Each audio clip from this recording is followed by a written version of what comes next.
샬롬, 반갑습니다. 성장 우리가 네 번째 말씀 전하는데요.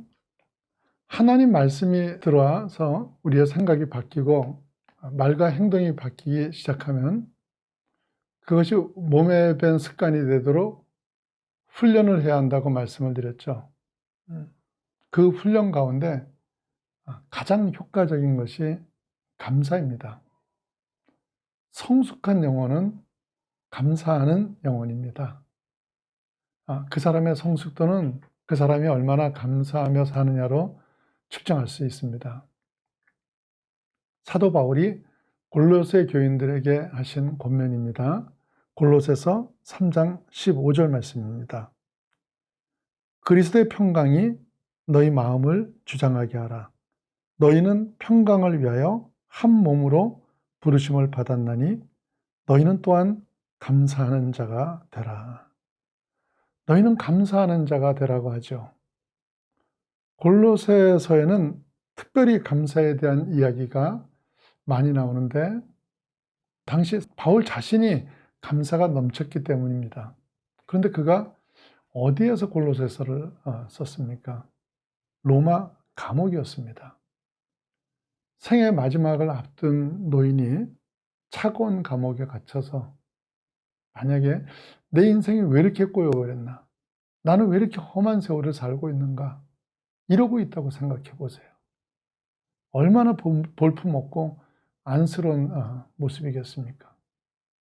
그런데 바울은 그런 상황 가운데서도 영혼 깊은 데서부터 감사가 넘쳐나는 가운데 사랑하는 제자들에게 감사의 사람이 되라고 하는 것입니다. 우리가 이런 사람이 되고 우리의 신앙이 이런 신앙이 되어야겠죠. 고든 맥도날드라는 유명한 기독교 작가가 하나님이 축복하시는 삶이라는 책에서 영혼에도 질이 있다는 말을 했습니다. 상품의 질이 있듯이 영혼에도 질이 있는데 그 영혼의 질이 바로 영성이란 이야기를 한 것입니다. 그런데 그 영성 생활의 극치가 감사하는 삶이라고 하면서 만일 누가 자기에게 어떤 노인이기를 원하느냐고 물으면 감사하는 노인이 되고 싶다고 하셨습니다. 이게 참 중요한 것이 저랑 신앙생활을 같이 하셨던 은퇴 장로님 중에 한 분이 모든 사람들이 그분 곁에 있기를 좋아했던 분이 계셨습니다. 저희 손자가 2살 때 아이들 예배가 끝나고 나면 어른 예배실 앞에서 기다리고 서 있다가 그 장로님 손을 잡고 친교실에서 같이 밥을 먹었어요.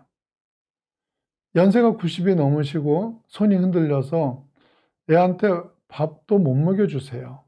둘이 다 밥을 흘리고 서로에게 도움이 안 되는 그런 입장인데 근데 아이가 그렇게 따르는 거예요. 그리고 이분이 계신 양로원에서 식사를 하실 때는요. 서로 그분 옆에 앉으려고 싸운다는 거예요. 근데 저희 부목사님이 어느 날 신방을 갔을 때요. 그 장로님 테이블에 앉으려고 미국 할머니하고 일본 할머니하고 싸우다가 일본 할머니가 미국 할머니 얼굴에 물컵을 끼얹는 걸 본 일이 있었어요. 참 놀랍죠. 이분은 다른 사람을 위해 해줄 수 있는 게 아무것도 없는 분이었는데 사람들이 이렇게 좋아했던 이유는 딱 한 가지였어요. 이분의 입에서 항상 나오던 얘기가 감사합니다. 당신이 최고예요. 이 말이 떨어지지를 않았어요.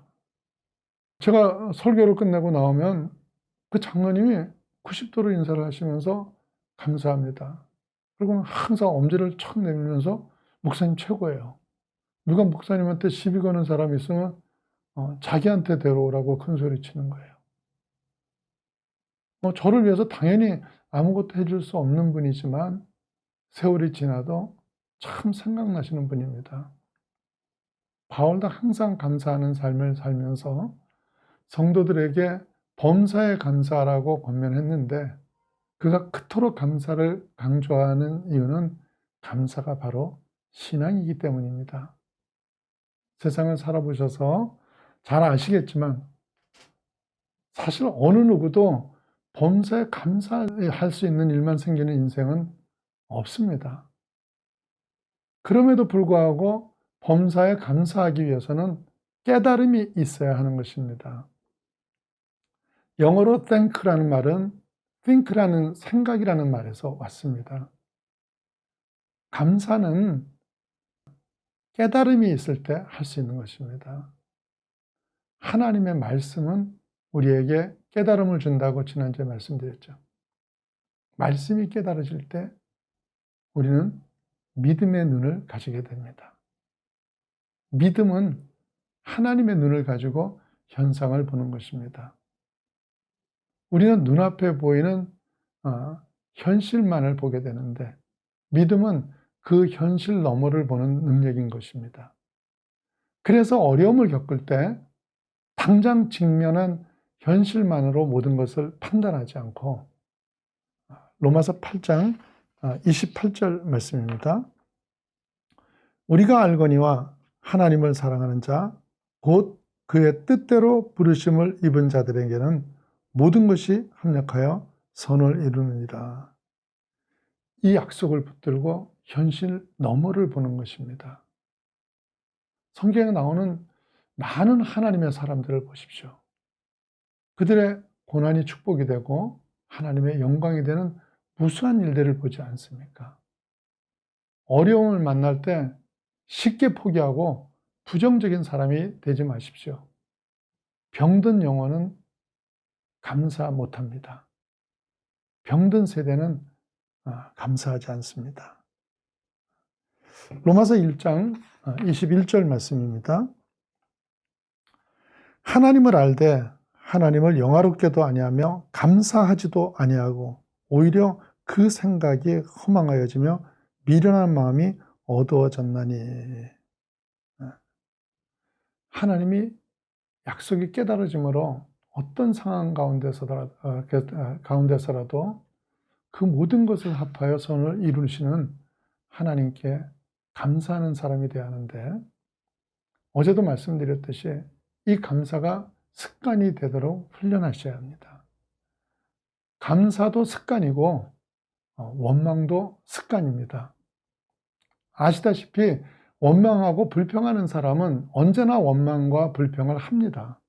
무엇을 보든지 부정적으로 보고 단점과 없는 것을 보고 안 되는 쪽으로 생각을 합니다.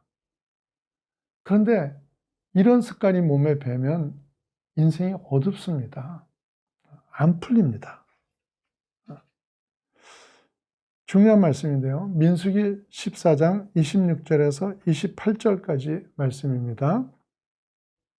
여호와께서 모세와 아론에게 말씀하여 이르시되 나를 원망하는 이 악한 회중에게 내가 어느 때까지 참으랴.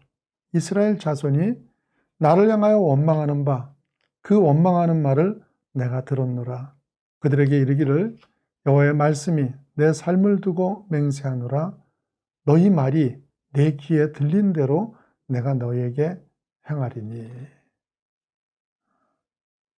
여러분, 이 말씀대로 이스라엘 백성은 그들이 부정적으로 말한 그대로 광야에서 메뚜기처럼 살다가 다 죽습니다.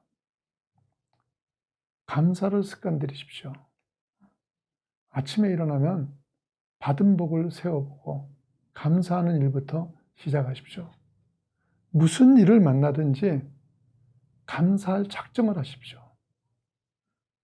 그래서 누구를 만나든지 좋은 점을 보고 밝은 면을 보고 칭찬의 명수가 되시기를 축원합니다.